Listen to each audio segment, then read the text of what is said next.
My name is Heather. I'm 41 years old. I work as a preschool teacher. I live with my husband, Jeff, and my daughter, Emma, in a suburb not far from downtown. I met Jeff at a mixer that I was dragged to by a junior colleague to fill the numbers. At that time, I was in my late 30s, completely out of place at a matchmaking party dominated by people in their 20s, but Jeff, who was in his early 30s, also seemed equally uncomfortable. A strange sense of camaraderie developed between us, and we started talking, hitting it off quite well. And about a month into seeing each other, Jeff confessed that he was actually divorced and had a 9-year-old daughter, Emma. Moreover, Jeff said, Emma is friendly and a good girl, so I'm sure you'll get along well. Don't worry, I'd like us to date with the intention of getting married. I was happy at the thought of having a daughter and gladly accepted. However, Jeff's daughter, Emma, was openly hostile towards me from the first time I met her, which was not what I had been led to expect. Who is this lady? Dad, you're dating her? That's so lame. Hey, Emma. That's rude. Sorry, she doesn't usually say stuff like this. Oh well, it's okay. I don't mind. I was surprised by Emma's words, but thought she was just nervous. After all, it's understandable that a third grader would resist a stranger suddenly entering her family. I decided to slowly get closer to Emma. But no matter how many times we met before the marriage, Emma's attitude didn't change. Sometime later, Emma, Dad is going to marry Heather, so she's going to be your stepmom now. I was introduced again, but Emma said, I can't believe this old hag is my new stepmom. I'll be laughed at school. Everyone else's mom is young, pretty, and fashionable. I started to think it might be better to call off the remarriage given Emma's state, but Jeff just said, well, once the three of us start living together, she'll gradually get used to it. I wonder if this is really okay. Filled with doubts, I still went through with the marriage to Jeff.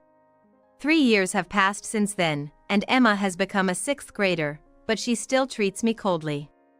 In fact, as she grew older and became more articulate, she started to be more verbally abusive. Emma, you really need to fix your attitude. At first, Jeff would get angry at Emma, but as her attitude remained unchanged, he seemed to get fed up and began to ignore it. Moreover, Jeff started to be harsher with me, saying, if you and Emma can't get along after all this time, maybe it's your fault? You're a preschool teacher, but can't handle one child? And look, we've been married for 3 years, and we still don't have our own children. Maybe I should have remarried someone younger like Emma said. What's that supposed to mean? You're blaming me for everything, including Emma's issues and the child matter? I'm trying my best here. Without defending me from Emma's attacks, Jeff began to treat me harshly as well, and I felt myself growing weaker. One day, a mom friend stopped me. I saw your husband, Jeff, in the car with Susan. I just wondered if you knew about it. Susan is the mother of Emma's classmate and, I've heard, a single mom. Why would he be with someone like her?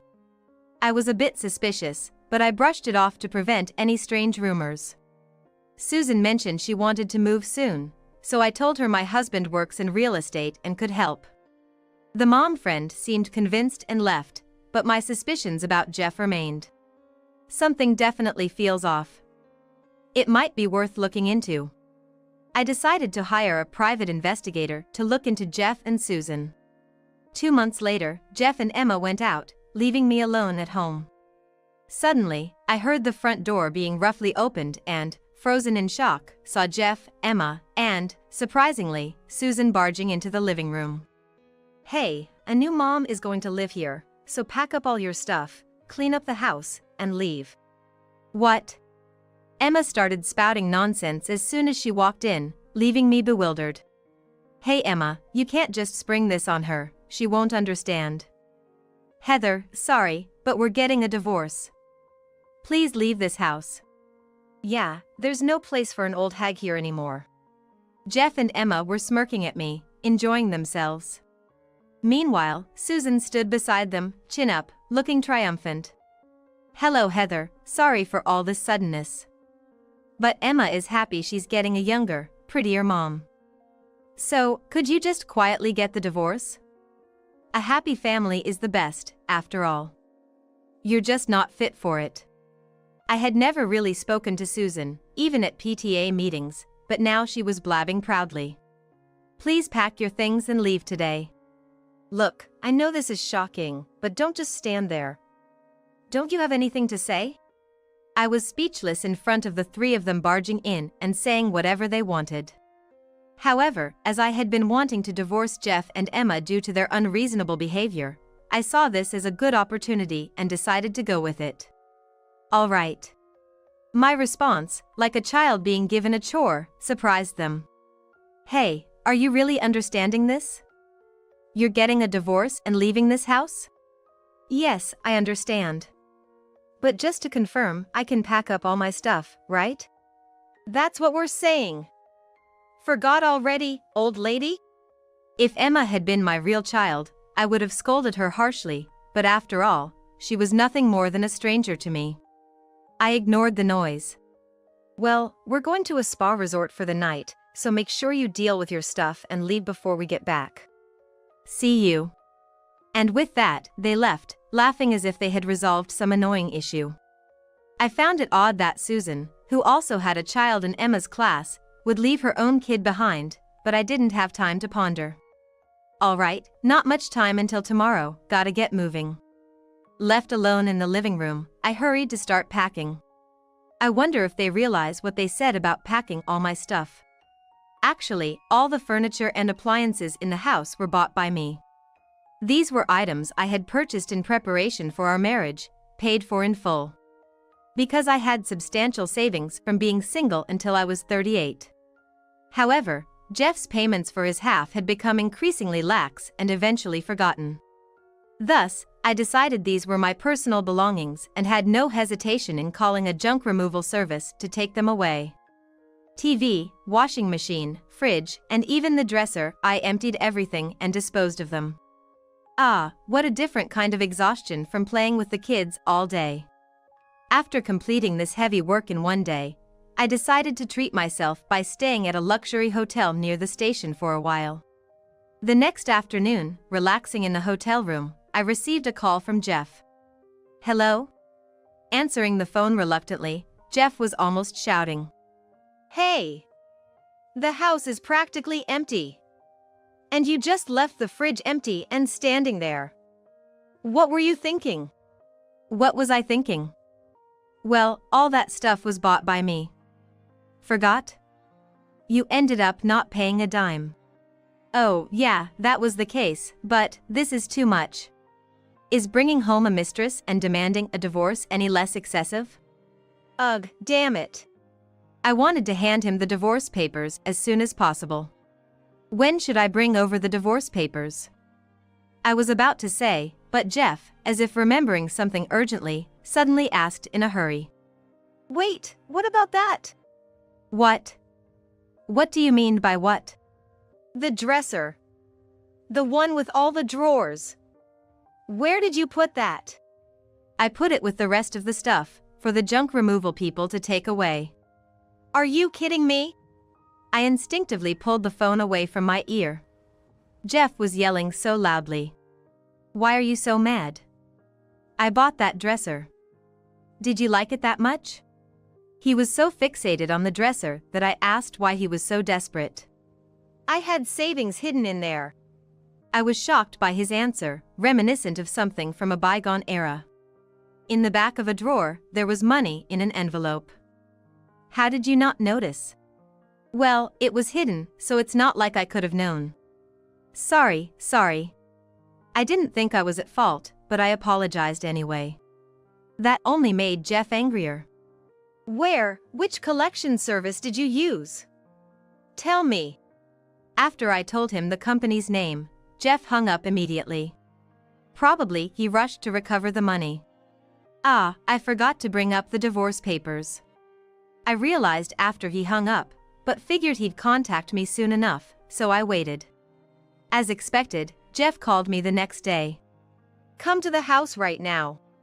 I had wanted to sign the divorce papers and return the house keys anyway, so I took everything necessary and headed to the house. As I entered the living room, the three of them were waiting, looking furious. "Hey, why did you throw everything away? There's no washing machine, no fridge, no microwave. We can't live here for a while." Emma was yapping at me as soon as we met. "Didn't Dad tell you anything? I bought all of that." "Emma, you said so yourself. Clean out all your stuff." Emma looked frustrated, and Susan jumped to her defense. "Hey! That's so immature, fighting with a child. That's why she doesn't like you. This child has been calling me an old hag since we first met. My attitude is irrelevant. Besides, once we decided to divorce, we're practically strangers. This wicked woman. Anyway, give back the money." "Money? Oh, you couldn't recover it?" Jeff apparently rushed to the junk collection site after our call but couldn't find the dresser among the massive piles of trash. "So, I want the $10,000 back, right here, right now."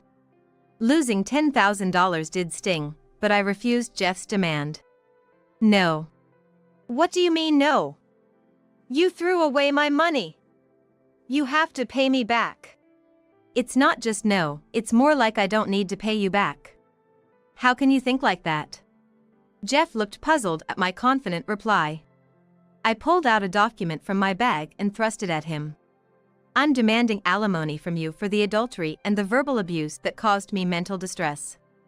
I had a lawyer draw up the documents right after I got to the hotel, paying a rush fee. The alimony amount was well over the $10,000 Jeff had hidden in the dresser. "I'll deduct the $10,000 from the amount written here. So, I don't need to pay you. But you'll need to pay the rest of the amount." Jeff stared at the alimony pledge, and after understanding what it stated, he glared at me. "What a greedy woman. No wonder you were single till now. Say whatever you want. It doesn't affect me." Ignoring Jeff's words, I pulled out another document from my bag and handed it to Susan. "This is the compensation for emotional distress for you." "What?" She was apparently not expecting to be charged after having an affair. She snatched the documents from my hand. Wait, this is too much. I'm a single mother." As Susan cried out, Jeff, after reading her part of the settlement, glared at me as if he were looking at a demon. "Hey, do you not have a heart? Charging this amount to someone raising a child alone is too much." The worst. You really are a wicked witch." Jeff and Emma both attacked me at the same time. But they didn't know the truth. I slowly approached Susan and said, "Susan, you haven't told these two the real story, have you?" "Yikes!" Susan let out a squeak as if my face, called a wicked witch by Emma, truly terrified her. "What are you talking about? Don't threaten Susan." "Oh, sorry.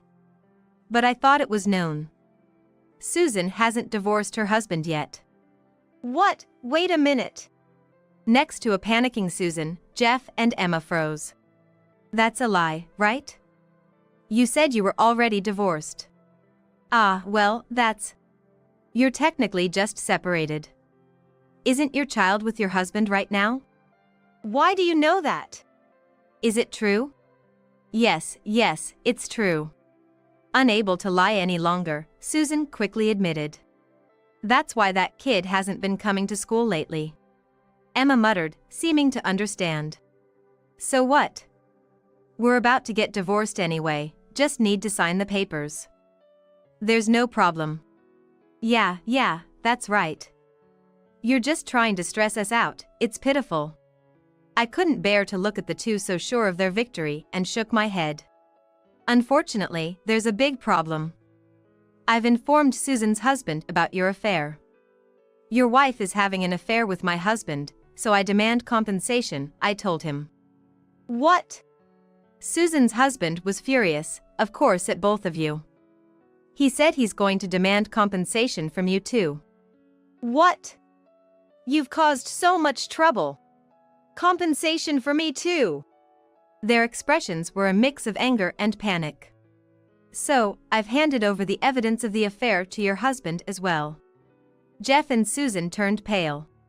Emma looked worriedly back and forth between the two. You two are going to have a hard time bearing the burden of two compensations. You evil witch! Hey, Jeff, what are we going to do? I can't pay such a large sum. Calm down, Susan. There must be some way. Does that mean I can't get new clothes? Can't go on vacation anymore? Emma complained about the potential hardship. Shut up. That's the least of our worries right now. Ignoring the panicked duo, I sighed. Sigh. Well, you have no choice but to work honestly and pay it off. We both have 12-year-old kids to support. With school and other expenses coming up, even if we earn money, it'll just disappear into these payments. That's your problem, not mine. It's what you deserve. What are we going to do? I only work part-time. And this is all because you boldly told her to get a divorce. What? You're blaming me now? You were the one keeping quiet about still being married. If that hadn't happened, neither of us would be getting demanded for money by your husband. I thought it wasn't necessary to mention. Their argument escalated into a loud quarrel, the screeching so intense that the walls of the house seemed to vibrate. Emma watched the two, looking like she was about to burst into tears at any moment. Desperate to end this hellish scene as quickly as possible, I clapped my hands to draw their attention. So, I need to revise the settlement amount for Jeff, so the lawyer will contact you again. I'll also send the divorce papers then. I expect both of you to sign quickly and send them back, Susan included. I grabbed my bag and headed for the entrance. As I attempted to leave, all three of them hurled insults at me. You wicked woman! Old maid! Mean old witch! I couldn't help but laugh out loud at their pitiful insults. Angered further by my laughter, they continued to berate me until the moment I closed the door. After returning to my parents' house, I quickly revised the documents and had them delivered to both through my lawyer. According to the lawyer, they were reluctant until the very end, but he eventually obtained their signatures. I was filled with gratitude for the lawyer handling the situation, as I had feared they might not sign. Since Jeff's part of the divorce papers was also included, I checked that his section was filled out and immediately submitted them to the city hall.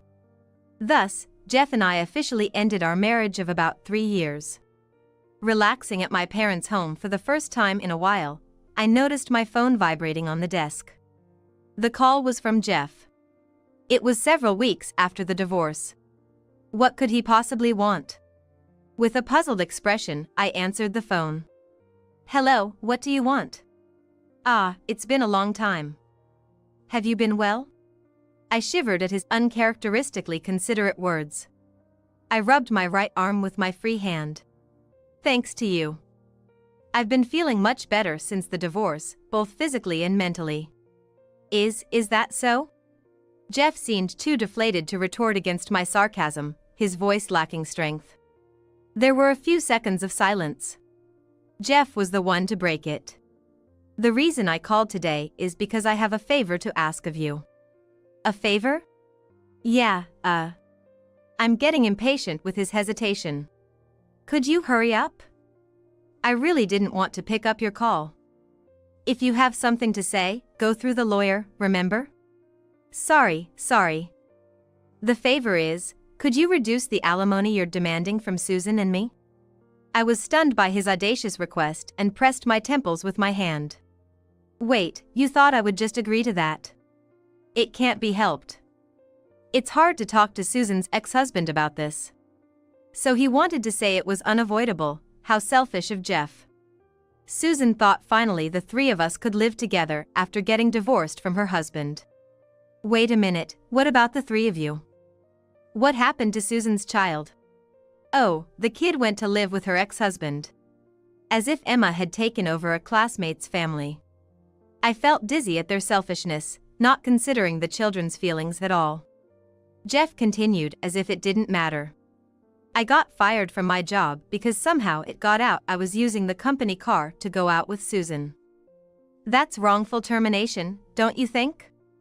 Despite everything being his own fault, there was no sign of regret from Jeff. Is this man really in his late 30s? So, my income is zero right now, and Susan is just working a part-time job at the supermarket. We're really strapped for cash, barely managing our own lives. So please, can you reduce the amount? We really can't afford to pay it. I wonder what expression Jeff is making on the other end of the phone. I can't see it, but regardless of his face, my answer is the same. I refuse. Why? Jeff immediately retorts. Firstly, I dislike the idea that you're coming to me because it's difficult to talk to the other guy. And what about Susan? If she wants a reduction, she should be asking along with you. That would be the proper way to do it. That's true, but look, she's also having a tough time right now. It's not like she can handle any more stress.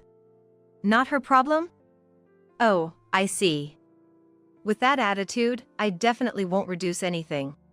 No, that's not what I mean. I messed up, just listen to me. I silently listened to Jeff spilling more blunders. I don't know what's happening in this family or why they're having a hard time, but it's not my problem.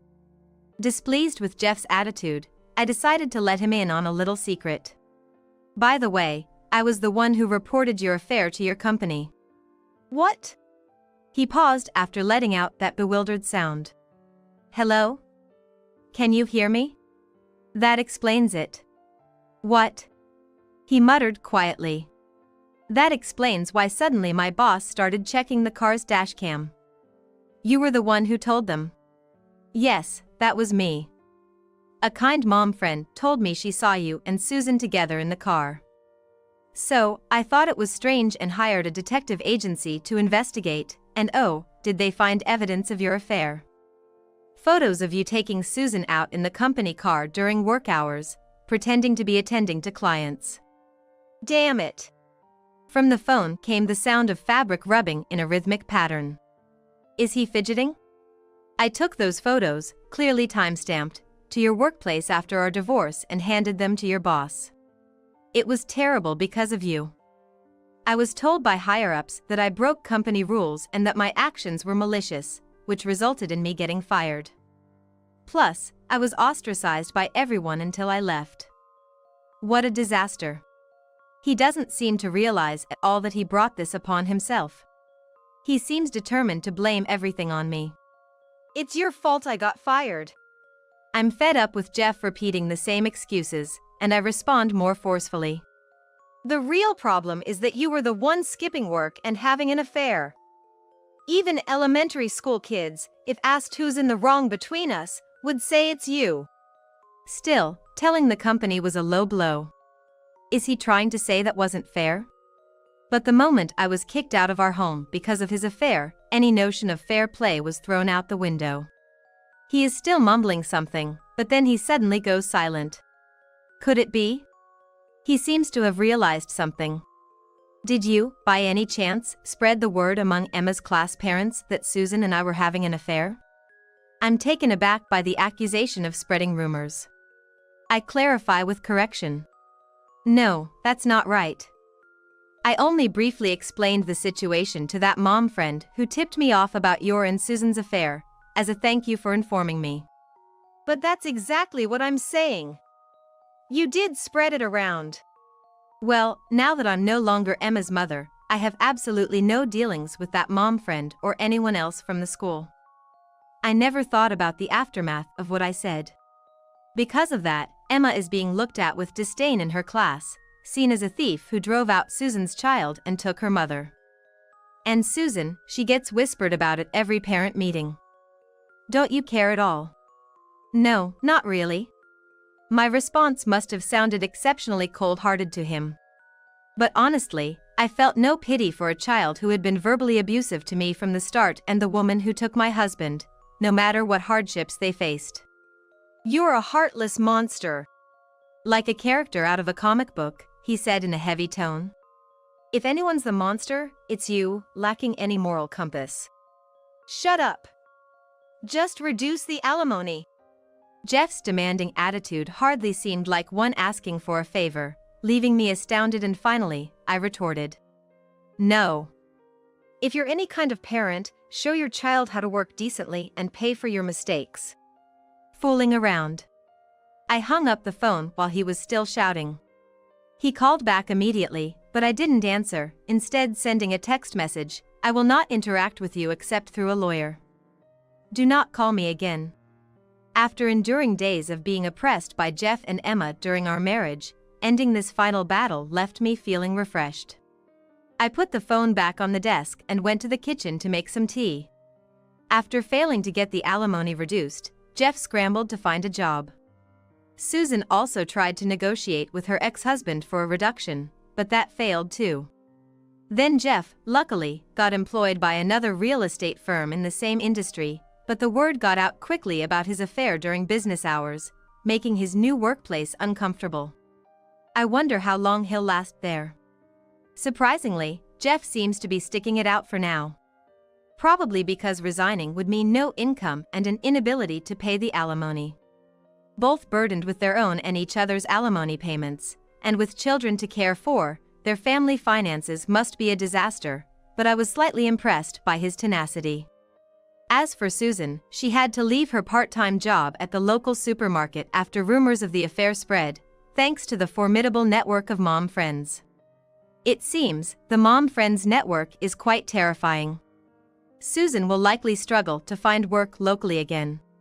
She will be stigmatized as the woman who went after a child's father. Now that Jeff has become the sole breadwinner for that family, I wonder what will become of them. Whether they find happiness or face misfortune, it has nothing to do with me. Thinking this, I quietly sipped my warm tea. "I won't let anyone else in the car. Please come by foot," said my son's wife, chuckling as she twirled the car keys around her finger to show me. While organizing the situation in my head, I felt a sense of despair. How long would it take to get to my son and his wife's new home from here? Following my son's job transfer, they decided to move to the countryside, building a house in a modest residential area. Unfortunately, public transportation only goes so far, not reaching close to their new home. Smirking with delight, my son's wife quickly returned to where the others were, leaving me behind. With no other choice, I sighed and took out my smartphone to see how far I could get by bus. It seemed there was a bus from here that could shorten the walking distance. Gathering my spirits, I searched for the bus stop when someone tapped my shoulder, making me turn around. "Why?" I was surprised by the person behind me and couldn't find the words to continue. "My name is Susan. I'm 72 years old this year. Thanks to the environment I grew up in, I'm quite sturdy for my age. Right after graduating, I married into a family that ran a business, and I worked there as well. My job was to deliver goods over the mountain to a store, taking over for my husband, father-in-law, and mother-in-law who worked at the store or did deliveries by car. Even after having my first son, I continued doing this, carrying him on my back. My son is now grown up, married, and seems to be living happily. I still remember when he brought home his wife, wanting to marry her. Despite being nervous, I was surprised but agreed since he was so serious. However, it seems she doesn't like me much, going out of her way to bother me when my husband and son aren't looking. Maybe she's annoyed that my son, who is kind-hearted, pays too much attention not just to her but to us as well. Initially, I kept silent for the sake of my son's choice, but lately, her harassment has become unbearable. One Christmas, looking forward to my son and his wife's visit after a long time, I thought she wouldn't dare do anything with my husband and son around. But as soon as she arrived at our home, she asked to use the kitchen to show her gratitude with her cooking, so I accepted her offer.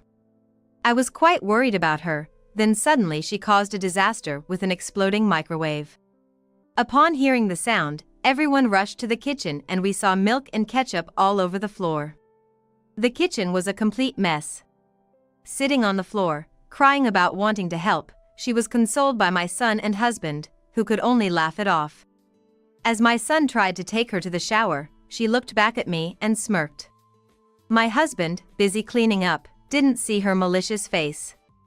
Realizing it was another of her harassments, I was furious but had to keep quiet and help clean silently.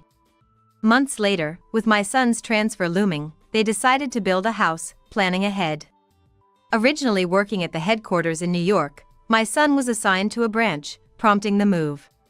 The branch was in our hometown, and we considered living together. But his wife strictly opposed it, so they built their new home. There was a disagreement over the down payment for the new house, sparked by my son insisting on handling the finances themselves. Though grateful, I wondered where his stay-at-home wife would get such money.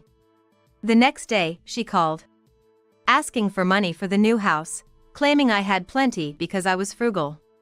When I objected, saying this wasn't what I was told, she retorted, "Well, I want to look good in front of Roy too. I've already told him I'd pay, so please give it to me as soon as possible." Though I wondered why I had to give money to my son's wife, I decided to stay silent and give it for my son's sake. However, after the house was built, I never received any thanks. As the fiscal year-end approached and my son's transfer was finalized, they invited us to see the new house. "We'll send the address to your smartphone. Bring a housewarming gift," she said before hanging up. Despite disliking her attitude, I was curious about the house I helped fund. My husband and I planned to visit next weekend. Upon arriving at the airport in their town, to my surprise, they came to pick us up. Initially, we were supposed to go directly to their house, but my son kindly offered a ride. After reuniting, we decided to grab lunch at a food court inside the station, enjoying a peaceful moment since it had been a while since we last met. With my husband and son around, his wife behaved, which relieved me. Before heading to their new home, I excused myself to use the restroom. But it was lunchtime, and everywhere was crowded. Finally, after using the restroom and washing my hands, someone suddenly spoke to me from behind. "Are you still here? Roy said to go look for you because you're taking so long," said my son's wife, glaring at me unpleasantly. Being scolded in front of so many people, I felt intimidated. Pleased with my reaction, my son's wife smirked. "Are you still using that dirty handkerchief? It's about time to throw it away," she scoffed, pointing at the jet dryer while laughing through her nose at the handkerchief I was holding. "Nobody carries a handkerchief around anymore. Don't you know about jet dryers?" "Poor thing," she said loudly enough for others to notice us, drawing disdainful looks from other users. Seeing me shrink even more, my son's wife got carried away and said, "I don't want to be associated with someone so poor. I'd rather pretend we're strangers. So, strangers don't get rides in the car. You can walk, Susan," chuckling as she twirled the car keys in front of me demonstratively. Realizing what this meant, I felt a mild sense of despair as I sorted through the situation in my head. How far would it be to my son and his wife's new home from here? Their new home was in a modest residential area far from here. Unfortunately, public transportation only goes so far, not reaching close to their new house. "Oh, I have the gift you were supposed to bring. I'll be taking it in advance, okay?" she said, distorting her mouth in amusement before quickly going back to the others, leaving me behind. Feeling slightly relieved after my son's wife left, I sighed and decided to take the bus as far as possible, taking out my smartphone to check. Luckily, there seemed to be a bus from here that could reduce the walking distance somewhat. Regaining my composure, I looked for the bus stop when someone tapped my shoulder, making me turn around. "Why?" Surprised by the person behind me, I couldn't find the words to continue. "There you are, I've been looking for you." Seeing my husband's face when I turned around eased the anxiety that had stiffened my heart. As we headed to the bus stop, I told him everything while he followed, puzzled yet listening. I told him about the harassment from my son's wife, the issue with the finances for the new house, and everything that happened today, sharing everything as we rode the bus together. Throughout, my husband listened silently, his frown deepening as the story progressed. After I finished, he simply said he'd walk with me and remained silent. Despite my insistence to turn back, he steadfastly refused. When the bus reached its final stop, everyone disembarked. Now, from here, The distance to my son and his wife's new home was significant, with no public transport available. Entering the destination into my map app, it showed it would take roughly over 3 hours to arrive. Let's go. Unsure of which direction to head, I stared at the map app, but my husband started walking without hesitation. Following him, I checked the map app to ensure we weren't going the wrong way. However, my husband had chosen the correct direction. A short while later, my phone rang. Seeing it was from my son's wife, I hesitated to answer, looking towards my husband for help. Noticing my gaze, he glanced at my phone, grimaced, took it, and pocketed it before continuing to walk. Realizing I had stopped, he looked back, silently took my hand, and we started walking again. Surprised by the suddenness, I had a lot to say, but it all flew out of my mind. My husband pulled me along silently, never hesitating. Despite the many forks in the road, he chose the path without any hesitation. And I followed silently, hearing my phone vibrate periodically. I finally pulled at my husband's hand and suggested, "It must be Kelly calling. Maybe you should answer it, it's annoying, isn't it?" Stopping, my husband turned to me and said, "Just ignore her. Are you tired?" Touched by his concern, I smiled and made a fist. "This is nothing compared to the deliveries I used to do. Are you tired?" "I'm fine. I'm sorry for all the trouble up to now." He muttered softly, clearly an apology to me. Following my husband as he started walking again, I laughed, forgetting the current situation. Pretending to talk to myself, I recounted everything to my husband as he walked ahead. I talked about helping with deliveries right after we got married, our son Roy being born, and when Roy brought home his wife, Kelly, saying he wanted to marry her. My husband walked on in silence, but he seemed to be listening. Suddenly stopping, he turned to me and said, "If we take the wider path, it'll be a longer, but smoother journey. The narrower path is a bit rougher but will get us there faster." "I'm taking the narrow path, what about you?" Touched by his concern, I grinned and quickened my pace to catch up to him. Then, overtaking him, I said, asking someone who's been crossing mountains for years? "Let's hurry up, Roy must be worried." Continuing together, we soon reached a quiet residential area, where a brand new house could be seen. Finally, we arrived at our destination. After getting my phone back from my husband, I saw a slew of missed calls from Kelly but chose to ignore them to check the time. Just as my husband had said, the journey that was supposed to take over 3 hours was shortened. Thinking of it as the last stretch, I braced myself and we finally reached Roy and Kelly's new home. Roy's car was parked in the garage. Pressing the doorbell, hurried footsteps approached from inside, and the door swung open. Roy, looking pale, welcomed us in first. We were led to the living room sofa to finally relax. Looking around the well-built house while massaging my tired feet, I felt proud. Roy then brought us cold drinks. "Mom, Dad, I was surprised to hear you walked here all of a sudden. Are you okay? You must be tired, why don't you stay the night?" Sitting across from us, Roy looked concerned, but my husband sharply replied, "No. We'll leave once we've calmed down. We don't want to stay in a house with such a terrible daughter-in-law." Hearing this, Roy's eyes widened as he looked for Kelly, who was nowhere to be seen. He hurried upstairs. After a bit of noise from upstairs, Kelly seemed to resign and came down with Roy. Sitting next to him, Kelly wouldn't meet our eyes. Roy asked about the meaning behind my husband's words. My husband, with a bitter face, yelled at Kelly, "All this time, you've been deceiving us. We thought you were a slightly clumsy but charming daughter-in-law, but it turns out you've been doing terrible things to my wife." Shaking, Kelly kept silent as my husband continued his tirade. Roy tried to intervene and stop my husband, but my husband wouldn't be stopped. "Even when building this house, we admired you for wanting to manage on your own, but to think you were extorting money from my wife." Roy stopped trying to intervene as my husband's words echoed through the room. I calmed my husband down, asking him to sit, and did the same with Roy. Addressing Kelly without looking at me, I laid bare my feelings. Kelly, the money issue is fine.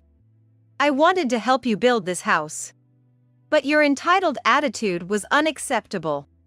It made me angry. Kelly remained silent as I spoke. And Roy looked back and forth between us, confused. Do you know why I gave you the money even though I didn't have to? Kelly shook her head. It's because it would trouble Roy. He didn't want to burden us and planned to manage on his own. If I said the money came from me, wouldn't that make you feel guilty? So I said it was from you, not for your sake. My stern words finally made Kelly break down and cry. Satisfied that I had said my piece, I sat back down. Roy then asked, Mom, did you pay for half of this house? Yes. And Kelly made you do it? Yes. Roy, overwhelmed, turned to Kelly. What have you done? We agreed not to burden our parents, and now this. You said you had enough savings.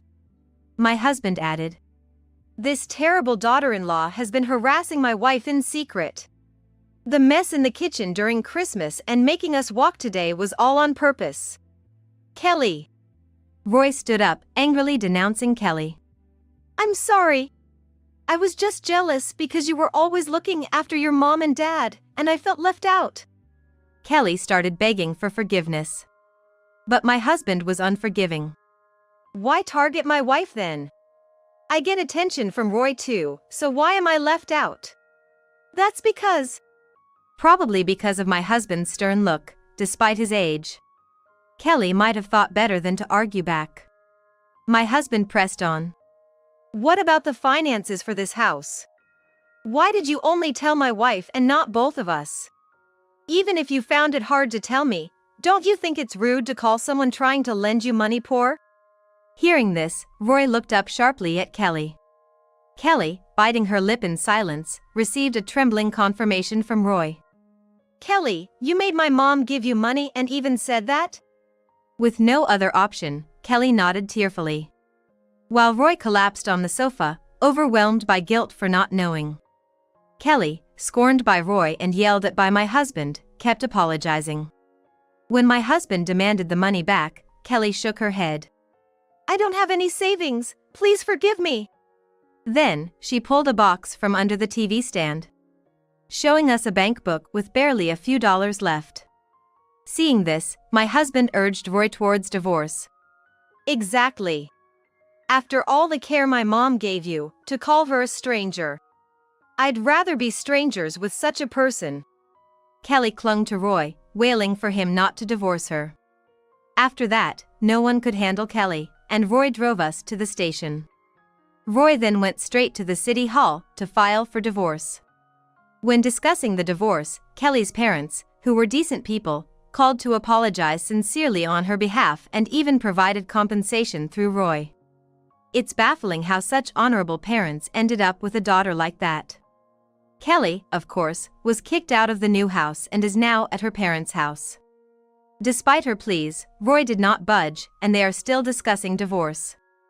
As for us, we're planning to move out of our old house and into the clean, emptied new home that once belonged to Kelly. Roy offered to live together since the mortgage is still outstanding, and it would be a shame to demolish the newly built house. Initially hesitant, my husband eventually agreed to Roy's persistence. Once settled in Roy's new home, we spent our days leisurely drinking coffee in the living room while he was at work. In this quiet residential area, all you could hear was the chirping of birds. During this peaceful time, I asked my husband how he knew the way so well. Why did you know the way so well? He said, I used to deliver around here back in the day. This place is like my backyard. Watching my proud husband, I couldn't help but laugh. It seems we're in for happy days ahead as a family of 3. This cheating wife! How dare you lie about this child being my grandchild? This is not my grandchild at all. Originally, the daughter, who did not resemble my husband, became even more unlike him as she turned 3. The mother-in-law found this strange and seems to have secretly conducted a DNA test between husband and my daughter. She showed me the results with a triumphant look on her face. Now I can formally kick you out. Not only did you fail to produce a male heir, but you also tried to pass off a child from another man as our grandchild. You good for nothing. Get out. While listening to my mother-in-law's passionate speech, I was confused, tilting my head. Let's calm down, Mom. After all, this child isn't my daughter, you know. I showed her the evidence that proved it. Then, she trembled. I thought she would admit her fault at this point, but she twisted the story to her convenience. My dream has always been to become a mother surrounded by many children. When I was about elementary school age, there were other kids who wanted to be mothers, but as we went on to middle and high school, those dreams turned to careers or extended hobbies. Yet, my dream remained to have a family surrounded by lots of children.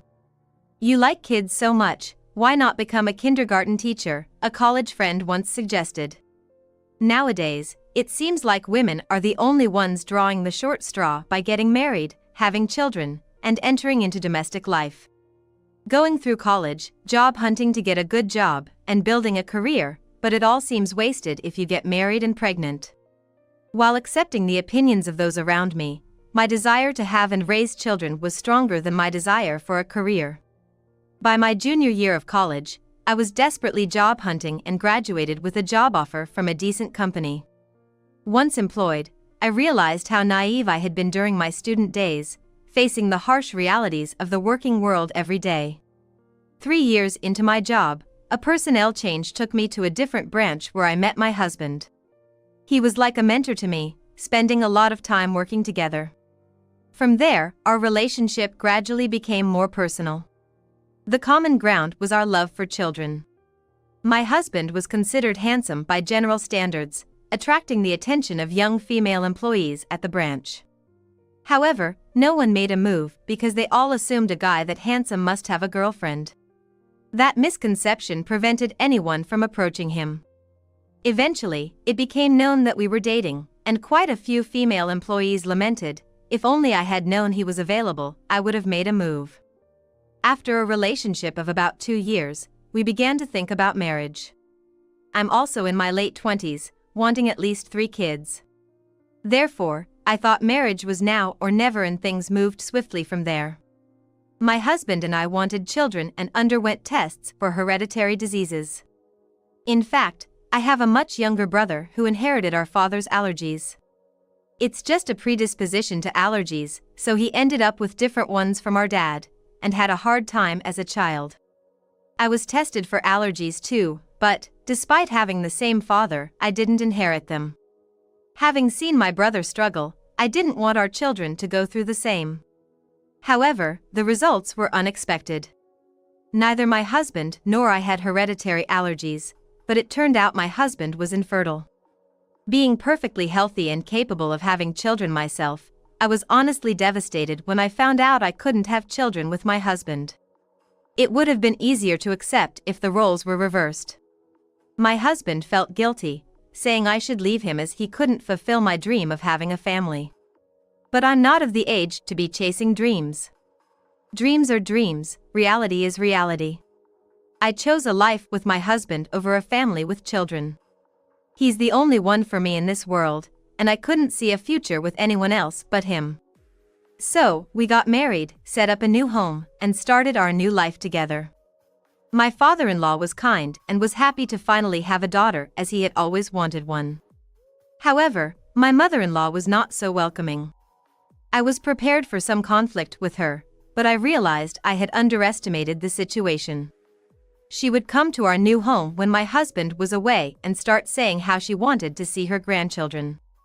From wanting to see her grandchildren, she moved on to berating me for not producing an heir, saying, "What kind of daughter-in-law are you if you can't bear children?"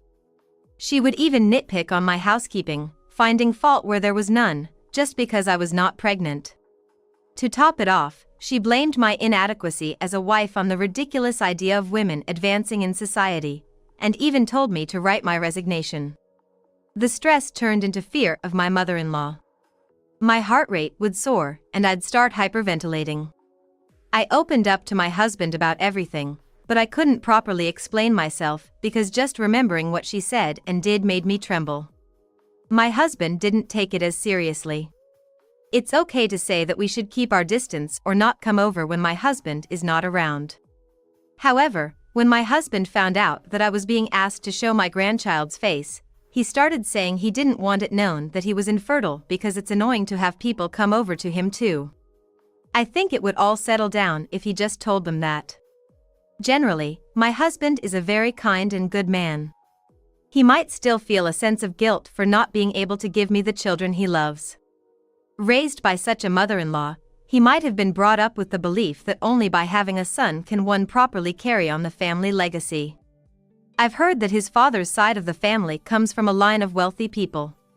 Thinking about the heavy responsibility he carries and the pain of not being able to fulfill it, I couldn't bring myself to push back any harder. Reluctantly, I kept my distance from my mother-in-law as much as possible and avoided seeing her when my husband was not around. During this time, I developed a patch of alopecia about the size of a dime, but then my husband's transfer was confirmed. By marrying my husband, I had been moved to a different department. He said I don't need to follow him to the ends of the earth, but staying in that house meant continuing my relationship with my mother-in-law. I couldn't bear that, so I resigned and decided to follow my husband on his transfer. The place we moved to still had a lot of undeveloped land, and the people were generous and easy to get along with. Best of all, we were quite far from my in-laws, so there was no way my mother-in-law would come just to nag at me. That alone reduced my stress, and my alopecia improved. The air and food were delicious, and I felt like I had gained a bit of weight, but I felt very fulfilled living my own life. Once I got used to the new environment, I started a new job. It was only part-time since I didn't have any qualifications, but working in after-school care felt like a calling for me, someone who had longed for children but couldn't have them. In fact, I had acquired a childcare qualification in college. It's not to become a childcare worker, but because I thought it would be useful for parenting. It seems that qualifications are not required to work in after-school care, but the program in my area was very well organized, and the treatment differed depending on whether you had qualifications. Once they found out I had a childcare qualification, they said I was eligible to take a special certification for after-school care, so they suggested I try for it. After discussing it with my husband, who thought it was a good idea and supported my newfound sense of purpose, I went ahead. After attending courses and such, a little over a year had passed. The area where we live has very comprehensive child welfare services. There are various supports available, and we were able to welcome a new baby girl into our family. My husband was overjoyed, calling it a miracle. I also think that if I hadn't been doing this job, I wouldn't have had this encounter. Perhaps God gave us these trials so we could meet our daughter. My husband immediately reported to his parents. Seeing my husband talk with such high spirits and apparent joy, I think I might have seen him like this for the first time. However, at this time, either due to my husband's poor explanation or my mother-in-law's lack of understanding, the situation took a dreadful turn.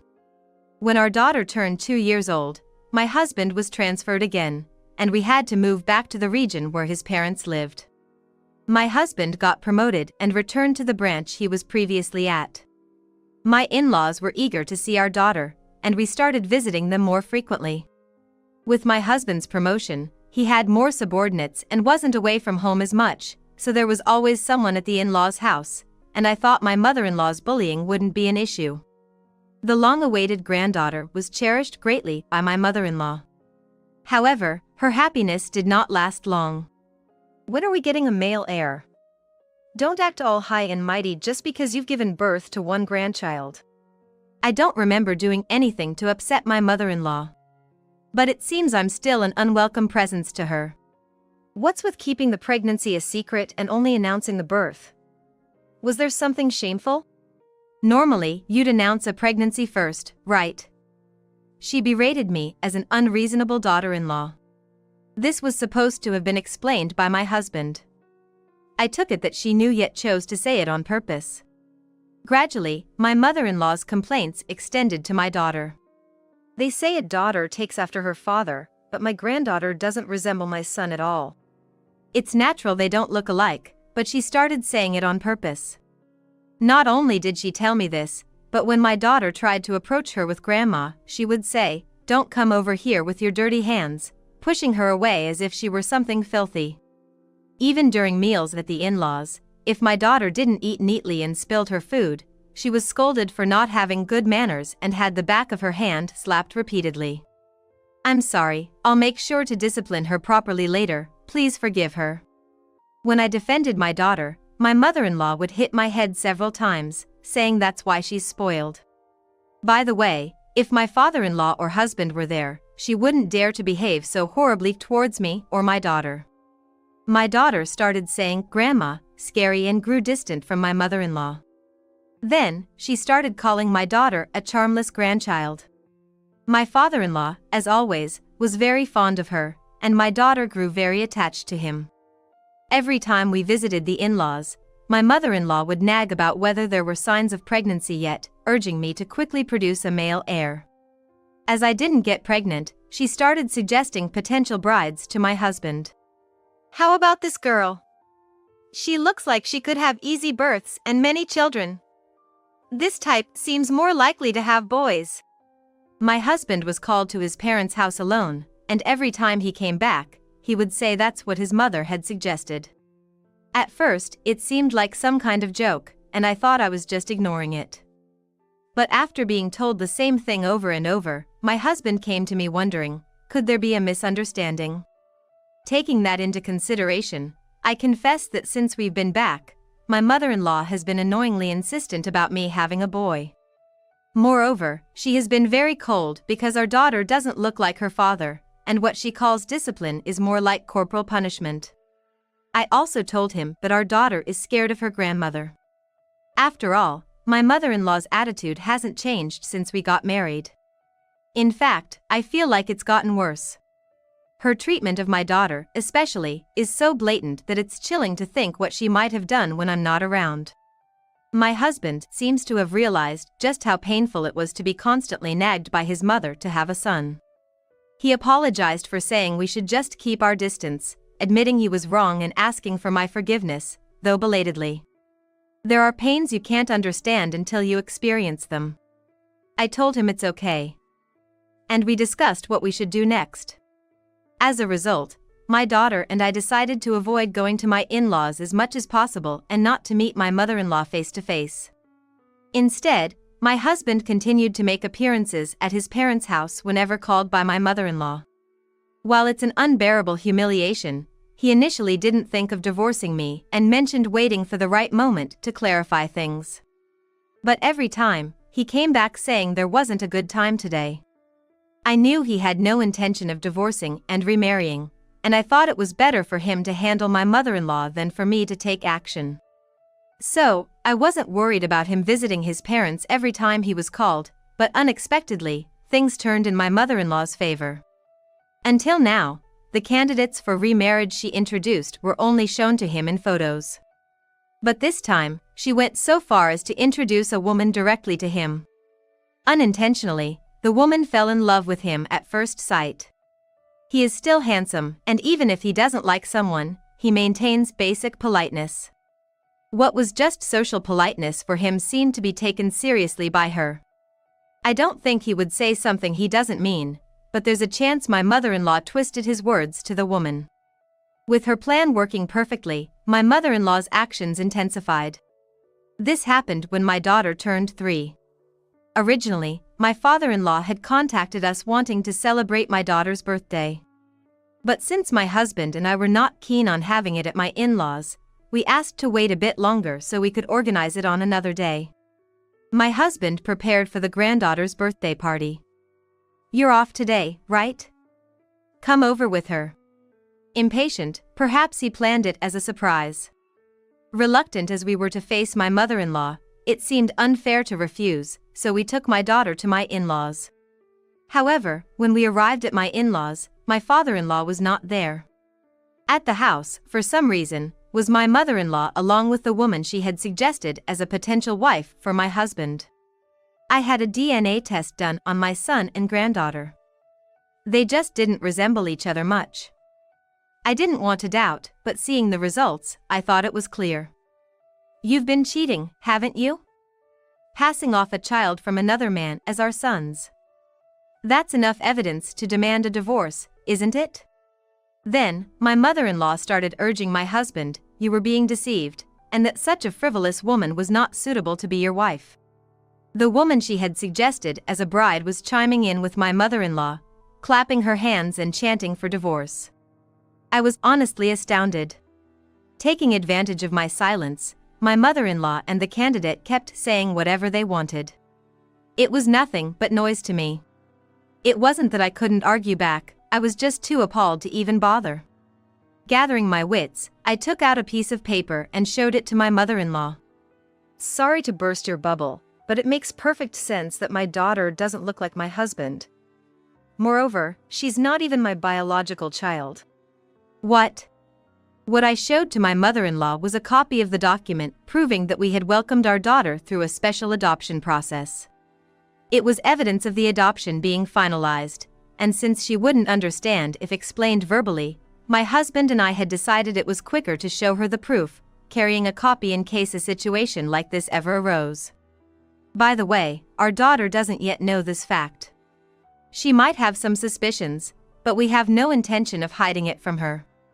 How dare you deceive us? I welcomed her thinking she was my granddaughter, and she turns out to be someone else's child. That's even worse than if you had cheated and had the child. She criticized me for welcoming a child whose biological parents were unknown. Then my husband shouted, "Silence." I explained everything, right? That we welcomed our daughter through adoption. How did it turn into my wife cheating and having the child? Are you out of your mind? He lost his temper at my mother-in-law's cruel words. He quickly regained his composure and confessed something he had never told his mother. The reason we can't have biological children is my fault. I found out before we got married that I'm infertile. So, my wife is not to blame at all. He showed the copy of the test results from when he had found out. Then he revealed that he had asked me not to tell this fact to his mother. Realizing that the inability to have biological grandchildren was due to her own son, she was lost for words and hung her head. And it became clear that the only one who hadn't known or understood was my mother-in-law herself, leaving her struggling to process everything. In that moment, my husband declared we were cutting ties with her. No matter the misunderstanding, harassing psychologically and bullying a small child is not something adults do. My husband accused her, saying she had gone far beyond what could be forgiven. She was disowned by her beloved son, but her reaction was minimal, and she might not even understand what had happened. However, having no further reason to speak with my mother-in-law, we left her place. That night, we received a call from my father-in-law. He asked what had happened in his absence, so we told him everything, and he immediately came over to our house. He apologized to me and my daughter for his wife's rudeness. My daughter seemed not to fully understand, but said, if Grandpa says it's okay, then it's okay. I couldn't be as forgiving. All I could manage was to say I understood. The many actions and words from my mother-in-law had been like hell for me. A few days later, my mother-in-law, who was supposed to have been disowned by my husband, suddenly barged into our house, yelling. And for some reason, my husband's potential bride was also with her. Clearly, she hadn't understood my husband's declaration of estrangement, as expected. You must have made my son turn against me, right? My son is kind, he's just pitying you and protecting you. The potential bride echoed her, screaming like she was in charge of the ruckus. We are the saviors who have come to rescue our victim's son from the evil clutches of his wife. My mother-in-law shouted, see for yourself, and as she raised her hand towards my daughter who had peeked out from the room. My daughter flinched in shock, and I shielded her with my body. But the expected pain did not come. Looking up, I saw my husband had stepped between me and my mother-in-law, protecting us. From another room came a loud voice. My father-in-law, who had been hiding in another room, couldn't hold back any longer and burst out. What did your granddaughter ever do to you? Accept reality for once. He was standing in front of my mother-in-law to protect me and my daughter. My mother-in-law, not expecting my father-in-law to be there, was taken aback, opening and closing her mouth in surprise. In fact, my father-in-law had been suspicious of the actions of my mother-in-law and the potential bride during his absence and had been keeping an eye on them. He had sensed they were up to no good and informed us. So, today's attack was expected. The only unexpected part was that my daughter, who had been told to stay in her room no matter what, was startled by my mother-in-law's voice and revealed herself. When my father-in-law sensed something was amiss, he wanted to see what my mother-in-law and the potential bride would do, so he hid in another room in our house. He hadn't planned on showing himself in front of his wife, but he couldn't stand by when she tried to hit my daughter. Are you all blind? How could a family as united as ours ever fall apart? Wake up to the reality, why don't you? And to top it all off, my father-in-law told his wife that he was aware of all her secrets and brought back the woman who was a candidate to be my husband's wife. A few days later, my father-in-law contacted me. It was about the secrets of my mother-in-law that he mentioned when he was leaving. According to him, he had sensed that his wife had been acting strangely for a while and probably had something to hide. But since it didn't seem to cause any particular trouble, he overlooked it. He appreciated the fact that she had kept the house running while he was often away for work. However, he couldn't make sense of the sudden appearance of the prospective bride and, after the incident that occurred during his absence, he had conducted an investigation into his wife's behavior through a detective agency. In the process, a malicious plan had come to light. My mother-in-law had been having an affair for years. My father-in-law, suspecting she was hiding something, had never imagined it would be an affair and was somewhat shocked. However, his shock turned to anger the moment he learned the identity of the sudden bride-to-be. The woman my mother-in-law had brought as a candidate for marriage was the daughter of her lover. My mother-in-law had no intention of divorcing my wealthy father-in-law, but she also did not want to leave her lover. She thought that if her lover's daughter married her son, family relations would start, making her affair easier to continue. It was all a plan orchestrated by my mother-in-law. Incidentally, the several candidates for marriage shown only in photos to my husband were women found on a matching site. It appears she had registered under my husband's name without his consent and pretended to be him. Furthermore, the daughter of my mother-in-law's lover, the marriage candidate, did not know her father was having an affair with my mother-in-law. She had met him thinking it was just a normal matchmaking attempt by her father and had fallen for the handsome man. The plan to have their children marry each other was also proposed by my mother-in-law to her lover. My father-in-law could no longer trust his wife's excuses for justifying her affair, nor could he believe that she didn't want a divorce only because of his wealth, and he decided to divorce.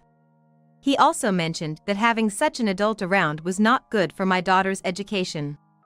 My father-in-law was firm in his decision, and it seemed that no matter how much his wife begged and apologized, he would not forgive her. Ever since I got married, my mother-in-law, who was always aggressive towards me, suddenly became meek and sought my help. My husband adored you and your daughter, right? If you guys persuade him, I think he will reconsider. She pleaded, wanting me to somehow stop my father-in-law from divorcing her. But after all the torment she put me and my daughter through, I owed her no favors. I am not that kind-hearted, nor am I that capable. Don't joke with me. My husband, daughter, and I have all been hurt by what you've done. Shouldn't there be something you want to say before asking for favors? That was truly how I felt, even if she apologized now. But my mother-in-law resorted to betrayal. Did I do something wrong? Sure, I feel a bit sorry for having an affair while my husband was around, but wasn't the issue with the adoption due to your lack of explanation? I'm not to blame here. Hearing this, my husband threw her out without a word. Then he vehemently chased her away. My father-in-law had initially given his wife some time to find another place to live, but after hearing her story, he revoked this grace period, submitted the divorce papers immediately, and demanded alimony from both his wife and her lover. The lover's situation also became a disaster as he was confronted by his wife due to the various rumors and the alimony notice he received, causing a huge scandal. My mother-in-law's lover, who was married into a moderately wealthy family through his wife, faced a huge uproar for bringing shame to them.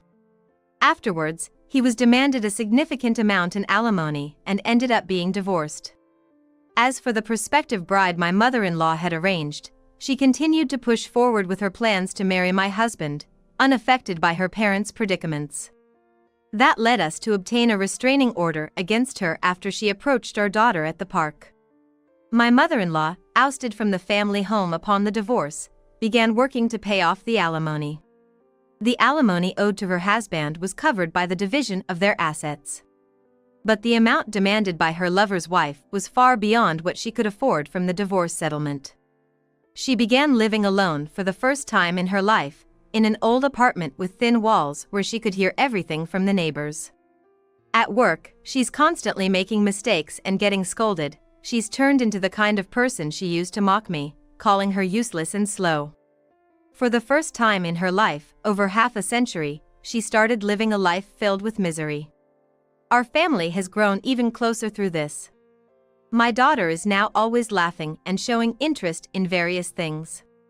Right now, I'm just so excited to see how she grows. My former father-in-law also regularly checks in on us and has become a wonderful grandfather, absolutely smitten with his granddaughter. So, I'm counting on you to pay back the debt. Suddenly, my husband dumped his debt on me and disappeared. No matter how many times I contacted him, I could never get through. What am I gonna do? I can't pay this huge amount. However, there were people who saved me when I was at my wit's end. Mom, it's gonna be okay. That was my daughter. My name is Emily Johnson, I'm 35 years old. I live with my husband, Michael, work full-time and juggling with house chores. I met Michael at a matchmaking party that was supposed to be a way to make up for something. I was nervous, but Michael approached me assertively, and before I knew it, we were getting along well and exchanged contacts. After that, as we kept in touch, we became attracted to each other. And then, we started dating. I never thought I'd end up dating a man I met at a matchmaking party. When we started dating, I mentioned Michael to my sister, Elizabeth. Then Elizabeth laughed out loud and said this. You, dating a guy you met at a matchmaking party? I thought you'd quietly date someone from work. I've always been a quiet type, and even after I started drinking, I never went out for drinks with colleagues or friends. I'm surprised myself. Just went to fill the numbers, right? Yeah. When I showed her a photo of Michael, she exclaimed, he's surprisingly handsome. After that, we talked a bit about each other's recent situations and then parted ways. Elizabeth is single and doesn't have a boyfriend. Apparently, she prefers being alone, so she has no intention of marrying or getting a boyfriend. I thought that was one way of thinking, but now I want to think about the future with Michael. How happy would I be if our relationship goes well, we marry, and have children? Oh yay! On the way back from talking to Elizabeth, my face naturally brightened. Years later, Michael and I happily got married. I remember bursting into tears when he proposed. We started living in a new apartment. We hadn't lived together before, so being with Michael all day was like a dream. We both worked full-time, so the time we came home varied. But still, we ate together and slept together. We made sure to spend a lot of time together. We had overlapping holidays, so we enjoyed lazy days at home or going out for drives, spending every day happily. Then, a change came for us. We had a child. I will never forget the moment she was born. She was a very small girl, fitting perfectly in my arms. This must be what happiness is. The mood of celebration came all at once from our relatives. We named our newborn girl Bella. After Bella was born, I quit my job and worked hard every day as a full-time housewife. Michael, seeing this, helped with the household and childcare despite being tired from work. I'll take care of Bella, you rest. Thank you. I thought I was lucky to have married Michael, but years later, I realized that was a mistake. A few years after Bella was born, Michael suddenly quit his job. Michael explained to me why he quit his job. Apparently, he couldn't get along with his new boss and was feeling stressed. But I wondered, shouldn't he have discussed it with me first? Sure, if my husband is suffering, quitting is an option. But now we have a family, and we were just getting by on Michael's income, so he could have at least talked to me about it a little. This is so sudden. Did you find another job yet? Don't worry, I've thought about that. His response was not very reassuring. Honestly, I was only feeling anxious, but I guess I had no choice but to trust Michael. Afterward, Michael quickly found a new job. That was a relief. I could go out and work too, but Bella is still young, and I didn't really want to make that choice. I just wanted to watch Bella grow up a little longer. How's the new job? Can you manage? Oh, yeah, well, kinda. Did something happen at work again? Problems with your boss or colleagues? No, it's fine. Don't worry so much. Look, I'll take care of Bella, you go take a bath. Okay? Thanks. Something seemed off. But I thought it might be too pushy to ask more, so I left Bella with him and went to take a bath. A few days later, Michael came home with a gloomy face. I wanted to ask if something had happened, but then I remembered that feeling from before. Yes, when Michael suddenly quit his job. Could he have quit again? I hoped my intuition was wrong. But that hope was quickly shattered. I quit my job. Why? It just didn't fit the people at the company. They kept ordering me around, being ordered around by someone much younger than me. I can't stand it anymore. I see. Well, you can just look for another one, right? I'll help too. Then, Michael's face suddenly turned scary. He raised his voice at me. What's with that look? You don't like that I quit my job? You live off my money, after all. Talking down to me when you're just a housewife. Saying that, he threw his bag onto the living room sofa. Hey! Shut up! Michael scratched his head and took out a drink from the fridge. He drank it all at once as if to quell his irritation. I had never seen Michael like this before. At the same time, an indescribable fear struck me. I had no intention of talking down to him, I just offered to help. It seemed Michael was quite irritated, and after yelling at me for a while, he heavily sat down on the sofa. I was listening to Michael, not understanding what was happening. Was this the day the rift between Michael and me began? From this point on, Michael would repeatedly get and quit jobs. We ended up living without a stable income. Hey, maybe it's time to get a proper job? At first, I tried not to nag, thinking of Michael, but things had come to this, and I couldn't help but speak up. Shut up. You should earn the money then. You're relying too much on me. But, Bella. I don't care. By this time, Michael had lost interest in Bella, treating her somewhat like a burden. He was genuinely happy when Bella was born, but he seemed like a completely different person now. No matter how much I begged, Michael wouldn't keep a job for long. After much thought, I decided to leave Bella with Elizabeth and start working myself. I'm sorry for leaving this to you. No problem at all. Let's have fun together, Bella. Sure. Bella had just started kindergarten, but I wasn't too worried. Part of it was because she was with Elizabeth, but Bella also seemed mature for her age. She would read newspapers and could even write stories with simple words. She was quiet and seemed wise beyond her years. Initially, I was honestly anxious. Would she be able to make friends? Could she communicate well with others besides me? However, it turned out there was no need for such worries, as she did make friends. As a parent, I felt very relieved. Given these circumstances, I judged it would be fine for me to start working. Surprisingly, I got a job fairly easily. Thus, I began working full-time. The salary was quite good. With this, I could support the family even if Michael quit his jobs frequently. It was hard, but my coworkers were all kind and I could enjoy working every day. A few years after I started working, Michael finally began to take his job seriously. Perhaps he found a workplace where he could settle down. That alone gave me some peace of mind. Simultaneously, I felt that Michael's mood was gradually improving. It was as if he had returned to the Michael I knew when we first got married. He began to show concern for me working full-time, asking, "Are you okay? Aren't you tired?" It was confusing because his personality had changed so much. But I thought maybe having a stable job gave him peace of mind, and I felt a bit relieved. Bella was growing up nice and healthy. By this time, Michael had become kinder to Bella and started playing with her as a father.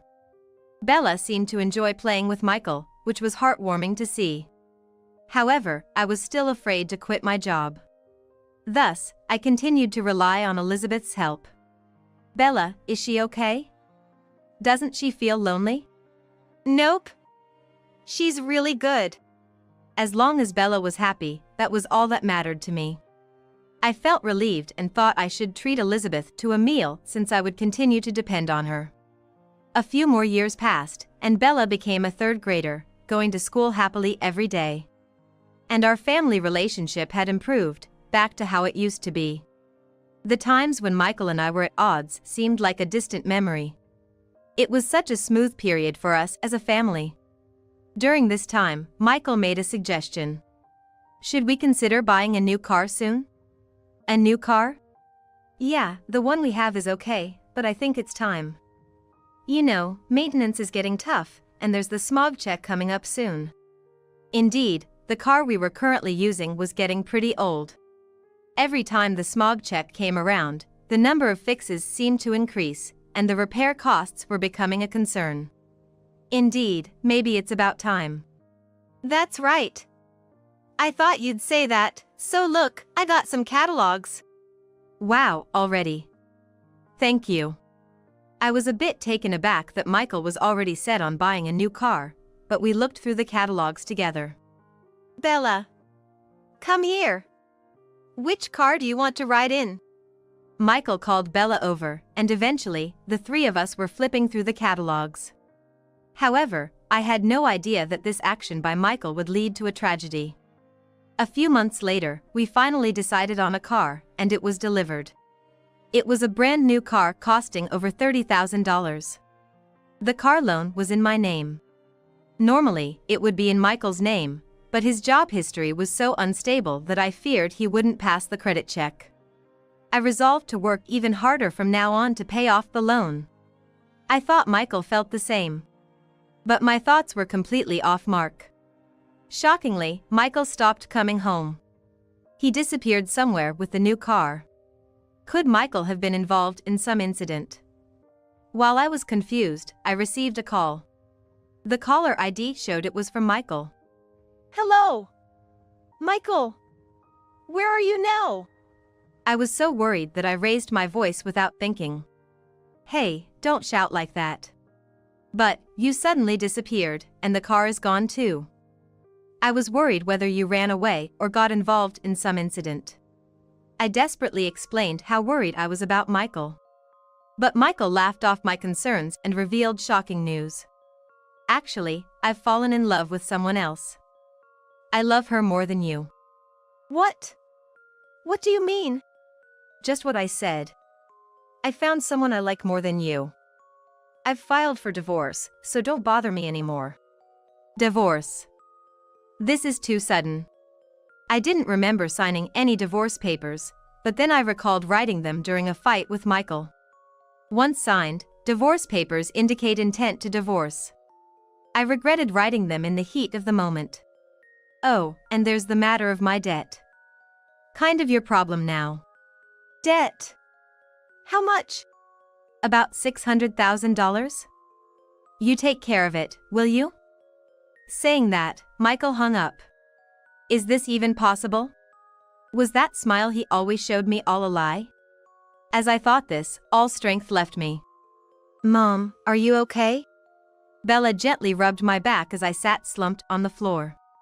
"Yeah, I'm fine. Thank you." I said I was fine, but of course, I was not. How am I supposed to live now, burdened with such a massive debt? $600,000 is just too much to pay off. And the car payments are in my name too. I quickly started searching for my ATM card. Shelves, cupboards, counter, locker. I searched everywhere I could think of, but it was nowhere to be found. My ATM card was anywhere to be seen. I opened the banking app on my smartphone. The balance was reduced. I had no memory of withdrawing any money. The only person who could have done this was Michael. I couldn't get through to Michael at all. It's no use. I was lost, feeling utterly defeated. But right now, I needed to focus on earning money. There was no time to dwell on my worries. So, I redirected my attention to work. I didn't want to worry Elizabeth, so I told her nothing. Of course, I didn't tell Bella either. A few weeks after Michael had run away, I lost consciousness at work. When I woke up, I was in the hospital. What? Emily! Are you okay? Elizabeth. Bella was there beside Elizabeth. It seemed I had collapsed due to excessive stress. Moreover, I was forced to stay in the hospital for a few days for thorough examinations. Hospitalized. Once you're discharged, we should talk about Michael. I've heard everything from Bella. From Bella. Did you know everything? Yeah. I actually heard the phone conversation with Dad. I couldn't believe Bella knew everything. I wondered if Elizabeth would scold me after being discharged, which made me a bit gloomy. The next day, the examinations began. Then, to my shock, they found cancer. It wasn't too advanced, so they said I could get much better after surgery, so I underwent the operation. Afterward, I was discharged, which was good, but I wasn't in a condition to work for a while. I had no savings, no income. And on top of that, I needed to pay for the surgery and hospitalization costs. During this time, Elizabeth and Bella were the ones who helped me. Bella had detailed to Elizabeth about my situation and what Michael had done. Hearing this, Elizabeth was furious. She wanted to find Michael and make him pay for the debt and alimony. However, Michael's whereabouts were unknown. We don't know where Michael is. How can we claim anything?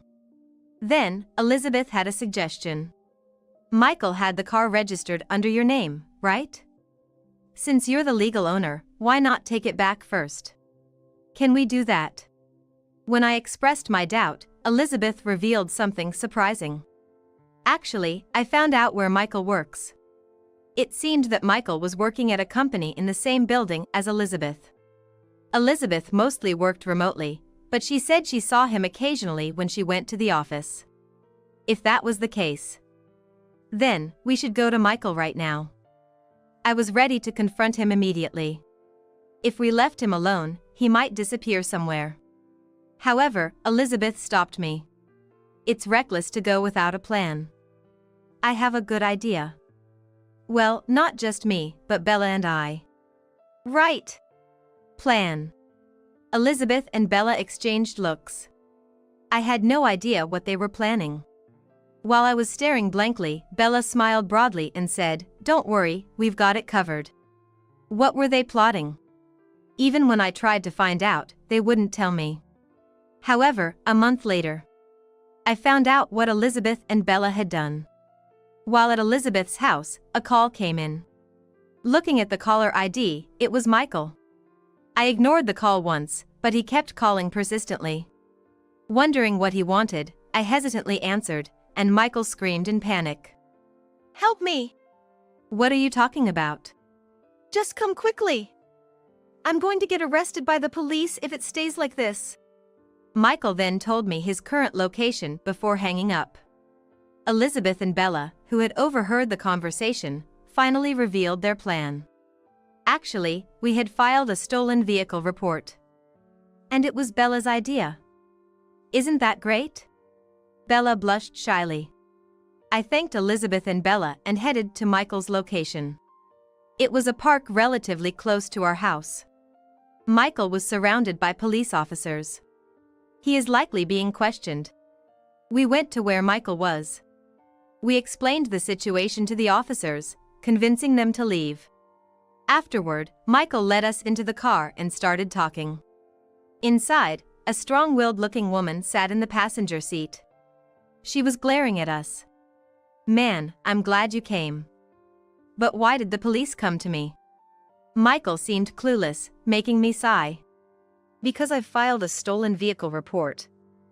The car is mine, after all." Huh? We're already divorced. Now, Michael is essentially driving around in a car that belongs to someone else. It's only natural that a theft report was filed. He probably never imagined such a scenario. Bella then confronted Michael, piling on the pressure. "Why did you leave us, Dad?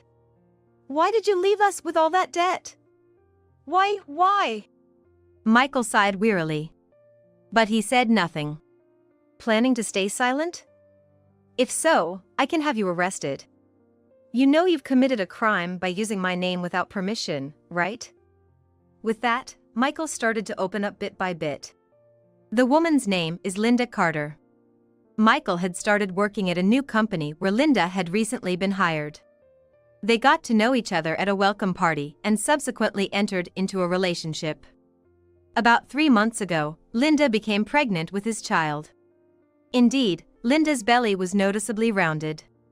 "So, you abandoned us for her." Abandoned is such a harsh word. But it's true that you left us. Suddenly, Elizabeth jumped into the conversation, causing Michael to look bewildered. Watching this unfold, Elizabeth pushed forward. Then, Elizabeth started lecturing Michael about his past actions. Saddling me with his debt, his attitude towards his family, quitting jobs frequently, and his quick temper. It was unclear whether Michael was feeling remorseful or not as he kept his head down in silence. Linda seemed irritated by Michael's silence. I also asked about the reason for the debt, but he wouldn't say anything. Impatient with the silence, Linda blurted out a shocking truth. "He took out loans in your name to buy me loads of designer goods. It was really the best." The result of Michael buying things for Linda was a debt of $600,000. What could he have possibly bought?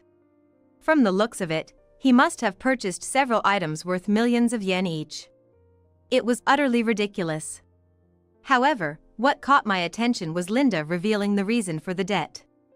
If she was in on it with Michael, divulging this would put her at a disadvantage. As I pondered this, Bella asked Linda a question. "Hey, your belly is pretty big. Is it a baby? When is it due?" "In about 3 more months, I guess." "Due in 3 months? But that doesn't add up. If she got pregnant 3 months ago, there's still a long way to go until the birth." Elizabeth seemed to have thought the same, pressing Linda further. "Is that child really Michael's? It can't be, right? It's impossible for the baby to be born in 3 months. Whose child is it?" Elizabeth was direct and to the point, much to my surprise. Linda appeared ready to spill everything. "Yeah, it's not Michael's child. I thought about hiding it, but it seemed like more trouble than it was worth, so I just let it out." "You revealed the debt issue too?" "Yes, I guess Michael, you are of no use to me anymore," she said with a vulgar laugh. Being in this hellish situation made me feel sick. Michael looked at Linda incredulously, as if he couldn't believe what he was hearing. "What do you mean by that?" "Just what I said." As Michael and Linda started arguing, the already dreadful atmosphere got even worse.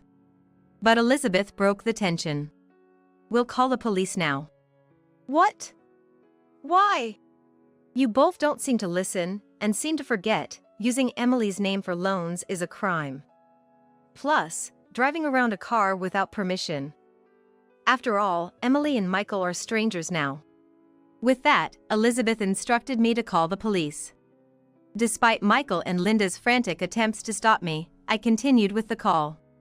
Soon, the flashing lights of a police car appeared. This was the moment to finally hold them accountable.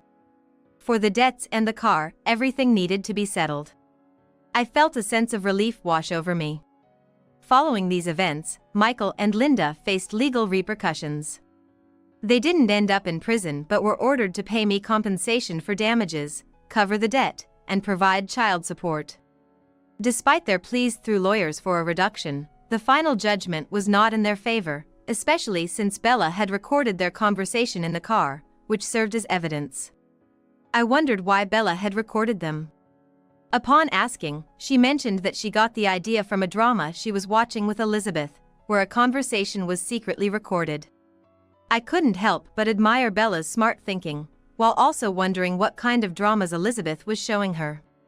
Now, Bella and I were staying with Elizabeth. Our homes weren't far apart, so Bella's schooling was unaffected. Thankfully, the car was returned, and Michael was dealing with the debt. If only Michael hadn't made such reckless decisions, he wouldn't have found himself in this debt crisis. Without a doubt, none of this would have been possible without Elizabeth and Bella. I'm resolved to work hard every day, living happily with the two of them. When Jolie was born, the very first words that Mike said were, "Oh, too bad, she looks like Yvonne." Poor thing. It's hard to believe those were the words for his newborn child. From the beginning, it seemed Mike was only interested in money. As I struggled with parenting, he would say, "Babies are tough, huh," while he just watched and drank his beer. Up until today, Mike has shown no interest in childcare. A useless wife who doesn't help with childcare deserves a divorce. And pay me $10,000 in alimony. I saw Mike laughing loudly with Ellie. I was shaking with anger like I had never felt before. What does he think children are? I will never hand over Jolie to such a man. He can keep running away from reality, taking the easy way out. The world won't bend to your whims. Sorry to break it to you while you're feeling like you're in heaven, but you're going to fall straight into hell. My name is Yvonne Smith, a 43-year-old housewife. I live with my husband and our daughter, who was born 2 years ago. I met Mike, my husband, at a friend's wedding reception 3 years ago. I work as a novelist, which isn't much, but it's something. Due to my job, I lead a somewhat secluded life, and being shy, I felt a bit out of place at the lively after-party, which was different from the reception. I was about to sneak out when Mike, who would later become my husband, approached me and asked, "Hey, are you leaving?" My first impression of Mike was that he seemed surprisingly sincere. Apparently, he was also feeling out of place and bored at the after-party.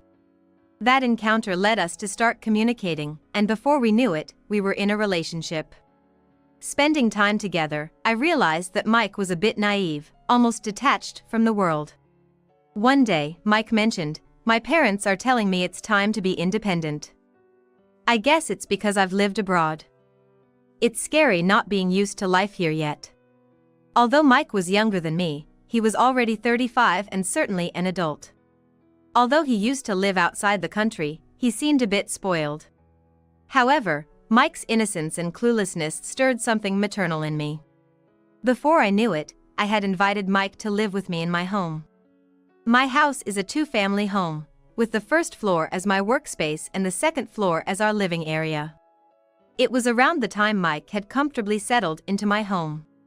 My dad said he'd give us $10,000 if we had a kid. "So, Yvonne, let's get married." He proposed to me with a casual, "Let's go on a vacation."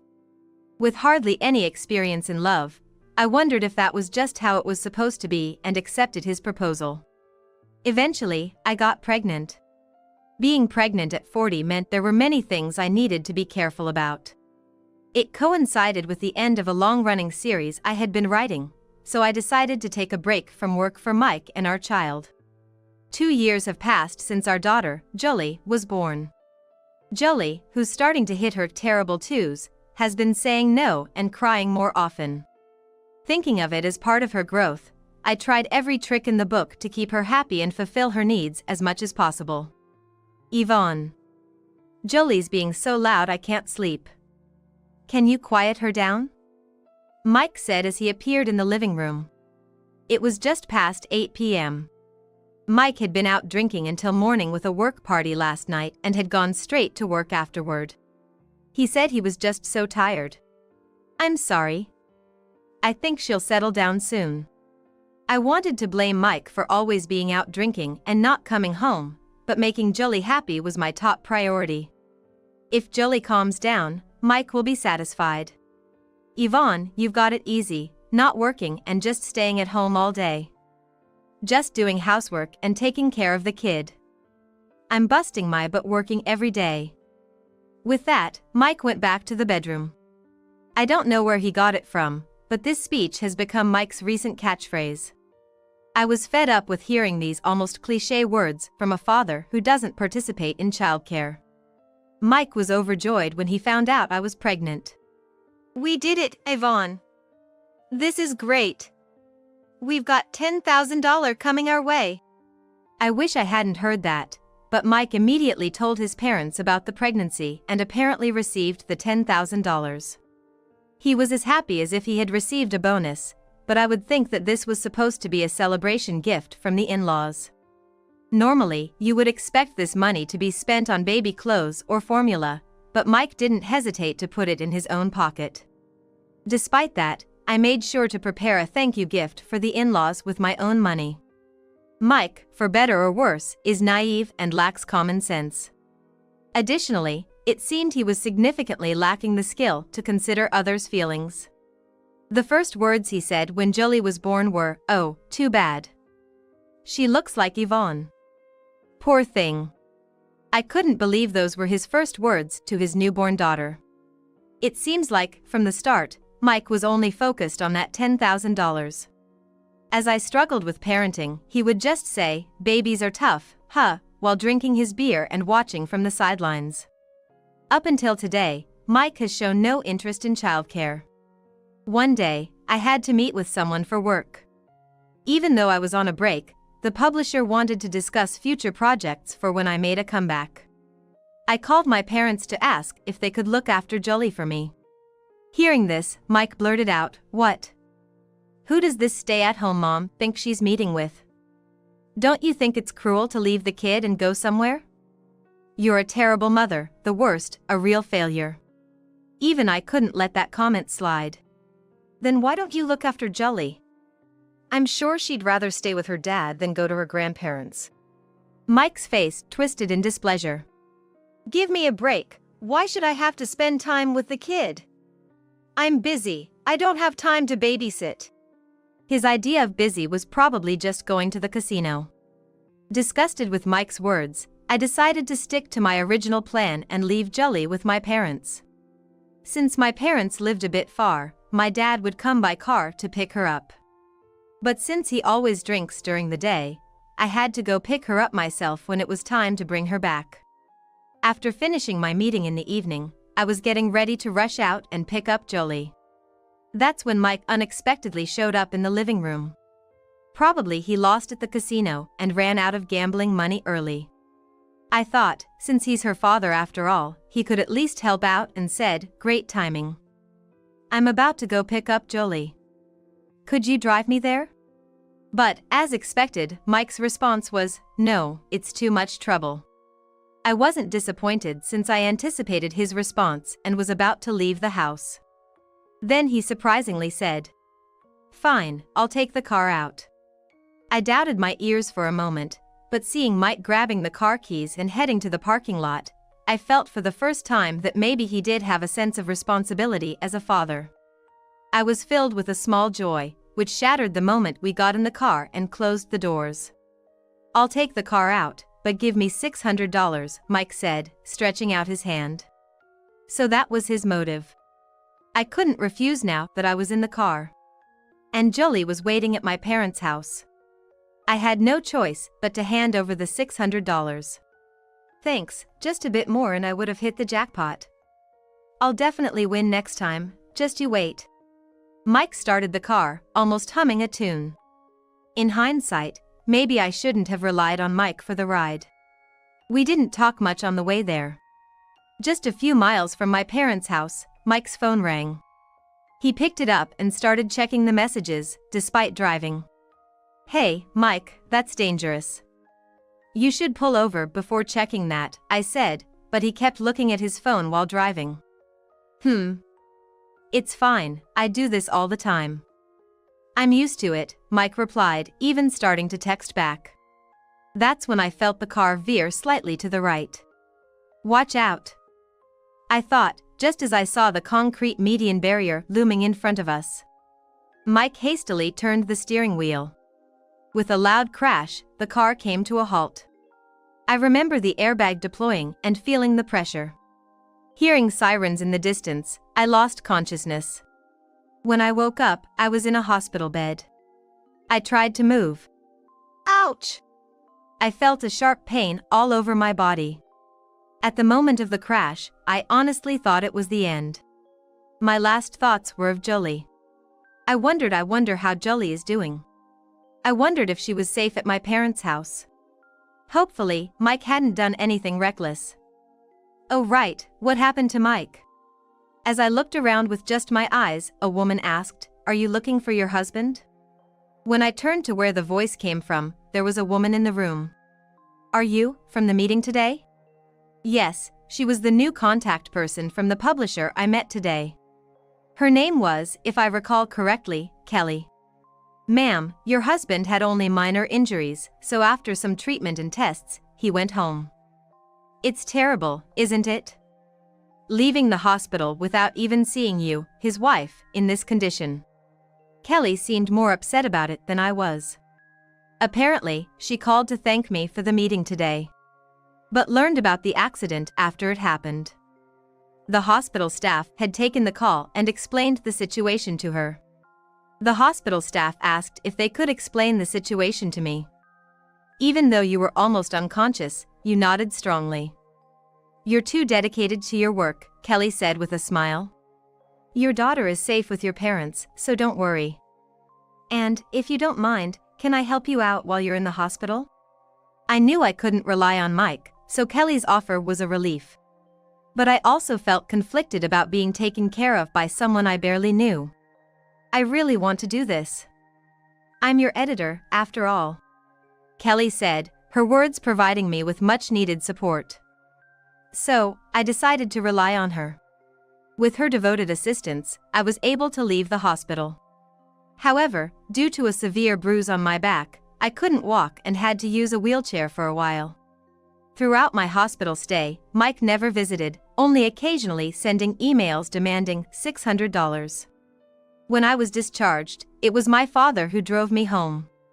And I was also able to take Jolie with me. My parents, understanding the situation, offered to keep Jolie for a bit longer. I wanted to be with her. Even when I assured my dad that Mike was there and it would be fine, he seemed uneasy. But he didn't press further, just saying, "Call me anytime if you need anything," before leaving. Fortunately, my house was designed with barrier-free access on the first floor, anticipating living with my parents in the future. Though it was my workspace, I had spent most of my time on the second floor since marrying and taking a break. I had everything I needed for an overnight stay as I used to work late into the night. The spacious first floor, less cluttered than the second and fully accessible, was safe for Jolie to play around to some extent. I shifted from the wheelchair and managed to sit on the sofa. Something I could do thanks to Kelly's encouragement during rehabilitation. Seeing me on the sofa, Jolie came running and said, "Mommy, does your leg hurt?" Jolie will make it better, as she gently stroked my leg. Overwhelmed by her kindness, I hugged her tightly. How could Mike not cherish such a gentle and lovely child? I was profoundly relieved that Jolie wasn't in the car with Mike during the accident. I was the only one who got seriously hurt, and that was a blessing. I felt a surge of dark emotions towards Mike. I realized I needed to reconsider our future together, especially for Jolie's sake. The day after I was discharged, Mike showed up on the first floor. He had a bandage on his forehead, possibly from the accident. "Wow, this is also my house, huh?" I thought it was a two-story apartment. The house has separate entrances for each floor, so his confusion was understandable. I had informed him via email that I was discharged, but perhaps he didn't find it odd that I wasn't returning to the second floor. I guess he never had it in him. He doesn't have any sense of concern for others. I couldn't help but feel a bit astonished looking back at Mike, and there was an unfamiliar young woman behind him. She looked incredibly young, maybe around 20. Oh, this is Ellie. Young and pretty, right? A far cry from Yvonne. I know it's sudden, but I want Yvonne out of this house. I'm going to marry Ellie. I was dumbfounded by such an abrupt declaration. But the moment I saw this young woman, I had already imagined the possibility. And then, Mike started saying even more outrageous things. Think about it, that day, it was because of your errand that I drove and got into that accident, right? So, I'm the victim here. You are the perpetrator. Maybe your injuries are your own fault, but mine were entirely collateral. So, I'm going to sue you for damages. I was speechless. I wondered how one could come up with such reasoning. Plus, Ellie is a nurse. She's nothing like unemployed Yvonne. She works and doesn't hesitate to spend money. She's the perfect woman, Mike said as he pulled Ellie closer. Watching them, I felt no jealousy, only disgust. Then Mike dropped the bombshell. Also, I'm taking Jelly. There's some allowance or something you get for having a child, right? Yvonne, you're sneaky, keeping such a good deal to yourself. Kids are quite useful, huh? You've always left Jelly with your parents, what a terrible mother. Now that you're in a wheelchair, I'll surely get custody. If I weren't in a wheelchair, I might have struck Mike. Mike was beginning to say such nonsense. I was shaking with rage. Jelly, sensing something, clung tightly to me. A useless wife who doesn't help with childcare deserves a divorce. And pay me $100,000 in alimony. Mike and Ellie burst into laughter together. I was trembling with a fury I'd never felt before. What does he think children are? I will never hand over Jolie to such a man. He can keep running away from reality, taking the easy way out. The world won't bend to his whims. Sorry to break it to him while he's feeling on top of the world, but I'm going to make sure he gets a taste of hell. I will never forgive him. Ignoring the foolish pair laughing carelessly, I pulled a piece of paper from the desk drawer. And I handed it to Mike. Fine. Here, the divorce papers. Mike looked perplexed for a moment, but then laughed again. You're quick, just like Yvonne. I'll be counting on that $100,000. This man only talks about money every other sentence. I sighed the deepest sigh of my life in my heart. All right, $100,000. For the record, we need to clarify what this money is for, so this is for the accident you're involved in because of me, and it's compensation, right? Mike, happy about the money, nodded vigorously. That's right. It was your fault I got into that accident. I spoke calmly despite being astonished. Then I'll send the official documents later. Sign them along with the divorce papers. And I'll be raising Jolie. I won't give you custody. That's non-negotiable. I said this firmly, looking straight into Mike's eyes. Overwhelmed by my resolve, Mike conceded, all right, I give up on Jolie. When I think about it, she doesn't really like me anyway, and she's not that cute. I hadn't mentioned it, but Ellie is pregnant. So we don't need Jolie. I'll get another $10,000 from my dad. Did he ever consider how his words might hurt Jolie, being called not cute by her own father? I didn't want Jolie to hear any more of Mike's harsh words, so I sent her to the back room. Mike, you're really okay with this, right? I asked him for one final confirmation. Huh? Of course I am. Yvonne, make sure you leave this house soon. And hurry up with the $100,000 transfer. Mike and Ellie said this and went back upstairs. I called for Jolie. She ran to me quickly and hugged me tightly. Mom, will Jolie and Mom always be together? Jolie looked up at me with an anxious face. I hugged her tightly, reassuring her. Don't worry, we'll always be together. I decided to stay at my parents' house with Jolie for a while. I moved my work desk and all other furniture to another place. After some time, the signed documents for the compensation and the divorce papers from Mike arrived at my parents' house. He really is naive. That naivety was one of the things that attracted me to him, but now there's not a shred of affection left. I can send him to hell without any remorse. About a month after I left the house, I noticed the vibration of my smartphone while I was taking a break from working on a new manuscript. I was so engrossed in my manuscript that I hadn't noticed, but when I checked my phone, there were dozens of missed calls from Mike. I had a feeling he would reach out soon.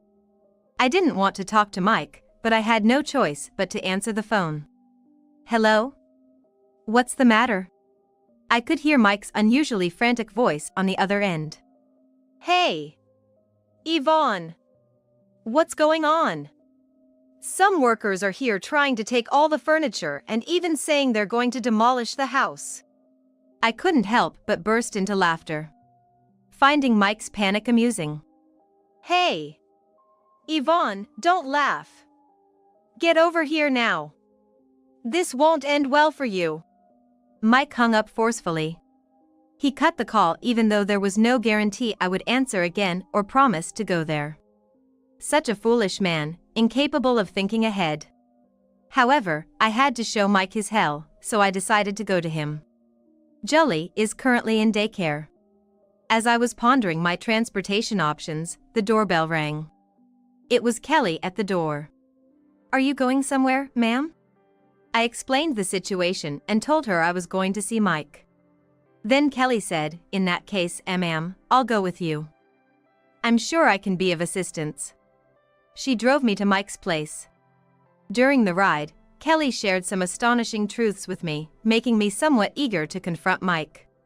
When we arrived at the house, workers were busy moving out the furniture. Mike rushed over when he saw me. Hey! What's going on? Is this your doing? Fix this.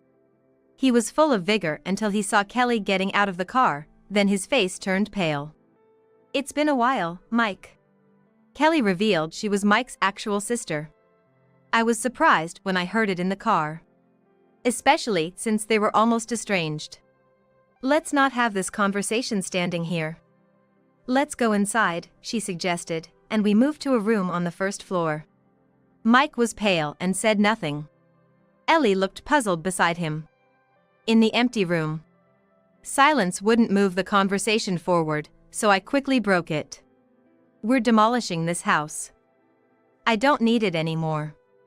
The furniture is being moved to my new house where I'll live with Jolie and my parents, I said, which made Mike burst out in anger.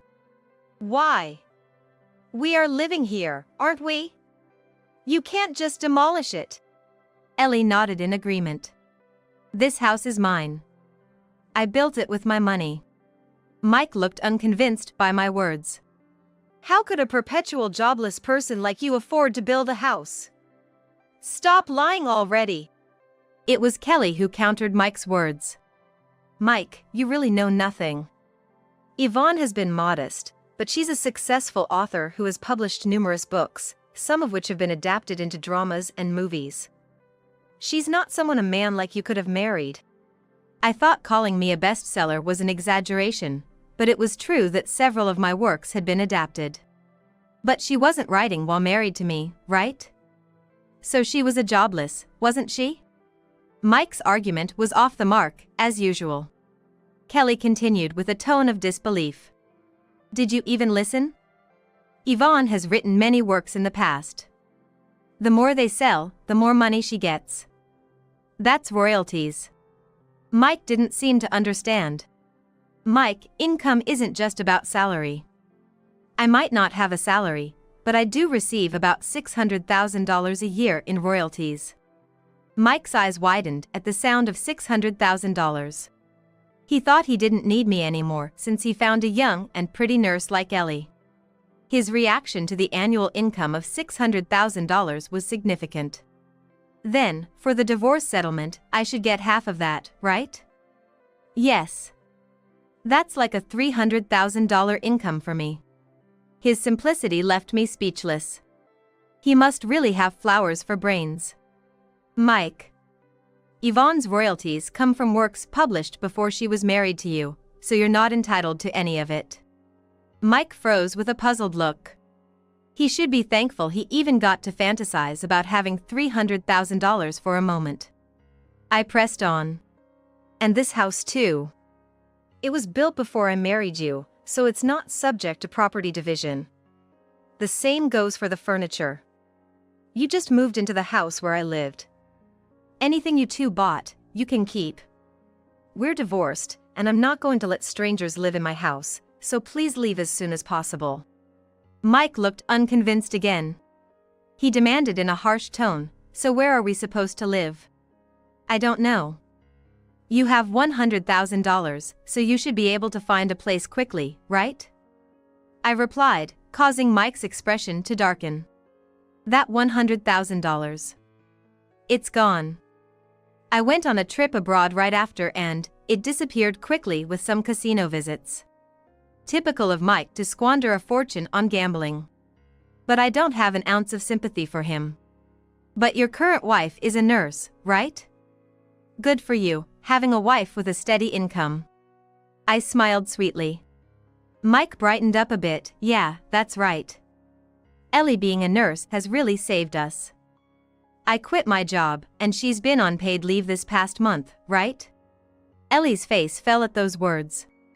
That girl isn't a nurse or anything, Kelly interjected. Mike, you really don't know anything. I had to check on Ellie because Dad wanted to when you said you got married again. Ellie, you're unbelievable. Does Mike know everything? Ellie shook her head slightly. Ellie? You're a nurse, right? You said you were making $8,000 a month, right? No? Ignorant and naive, Mike had been deceived by Ellie. While I feel slightly sorry for him, it's truly a case of getting what he deserves. She was indeed studying to be a nurse. But she was kicked out during her training for assaulting a patient. The family was kind enough to settle without pressing charges, yet you've not paid a dime of the settlement and fled, right? Despicable. Ellie glared at Kelly sharply. And lately you've been frequenting nightclubs, haven't you? I heard your debts have reached into the hundreds. You're planning to run from those too? Hearing this, Mike went pale. Nightclubs? Debts. Ellie, you don't have money. Didn't you borrow from loan sharks recently? You said it was just because you were short on cash. I became your guarantor thinking you were a nurse. Ellie defiantly responded, what about it? You started this by acting like you had money. If I knew you were broke, I wouldn't have married you. Both are equally to blame in this mudslinging match. They started bickering loudly. Excuse me for interrupting. I cut in amidst their argument. There seems to have been infidelity during our marriage, so I'll be seeking compensation from both of you, thank you. My words brought their quarrel to an abrupt halt. And about the $100,000 I paid, please return it. The police checked the dashcam and confirmed Mike's reckless driving. I paid you because you said it was my fault, but it wasn't, so please return it. Mike's face contorted more and more. Here stands an adult on the brink of tears. Don't even think about running away. I'll relentlessly pursue you, of course, but Kelly has kindly informed the patient's family from the settlement, the high club, and the loan sharks about your whereabouts. They were all relieved to hear you've been found. Good for you. Mike's face clearly showed this was anything but good news for him. And Ellie eventually broke down in tears. As the house emptied of all belongings, only Ellie's cries echoed through the space. Mike, this is your 7th marriage, you know. Kelly muttered while checking her notes. I almost dropped my teacup in shock. The $10,000 given each time you got someone pregnant was, ostensibly, a celebration gift but, in reality, an apology to the women involved. Mike misunderstood it as a reward for having children. I was dismayed at how one could make such a misunderstanding. Kelly had cut ties with Mike, finding his irresponsibility unbearable. Sending Mike abroad was Dad's idea to keep him under surveillance and prevent any mishaps. But meeting Yvonne after returning home was unexpected. Incredibly, Mike has 6 children, including Jolie. His family has cleaned up his messes after every divorce, but Ellie was the last straw. Ellie wasn't pregnant after all. It was a lie for the money. Her social media posts showed her partying, drinking, smoking, and even bungee jumping abroad. Actually, Dad, my husband, and I are huge fans of Yvonne's work. We were thrilled to hear about Mike's marriage, but also deeply concerned. I apologize for not stepping in sooner as his sister. I hoped being with Yvonne might change him for the better. But he ended up causing you trouble instead. I hugged Kelly tightly, wishing Mike had realized the value of his wonderful family sooner. Mommy, look, you're walking well. After a lengthy rehabilitation, I could walk again on my own. Kelly still helps me with editing and daily tasks. Mike, under his father's supervision, works hard to pay off his debts with Ellie. I'm now writing novels in a new duplex, living with my parents and Jolie. Mommy, you're amazing. I love you. Jolie kisses my cheek. I hug her tightly, surrounded by my beloved job and precious daughter. This is my heaven. Feeling content to the point of asking for nothing more.